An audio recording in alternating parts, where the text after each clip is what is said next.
Porphyria. Introduction. Which one of the following is a function of heme? Choose one of the following options. 1. Breaking down hormones, drugs, and other chemicals. 2. Giving blood its red color. 3. Transporting oxygen throughout the body. 4. All of the above. Correct. Heme has many important functions in the body. It is also a part of proteins in the liver that generate high-energy compounds. These compounds keep liver cells alive and working normally. Porphyrins are chemicals that can build up in the body when the body does not have enough heme-producing enzymes. Select true or false. Correct. If the body does not have enough of any one of the enzymes to make heme, the process is disrupted. As a result, chemicals called porphyrins can build up in the body tissues.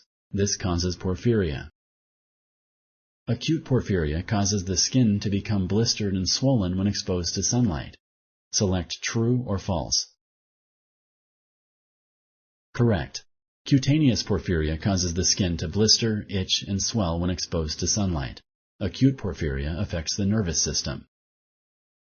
Porphyria can only be caused by inheriting defective genes from both parents. Select true or false. Correct. Most types of porphyria are inherited.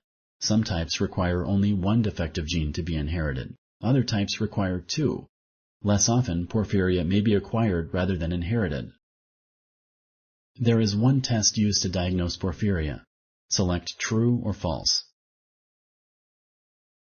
Correct. Diagnosing porphyria can be difficult. Several blood, stool, and urine tests may be run to help diagnose porphyria. All types of porphyria are treated the same. Select true or false. Correct. Treatment for porphyria depends on the type and symptoms. It usually involves medicine, treatment with heme, or drawing blood.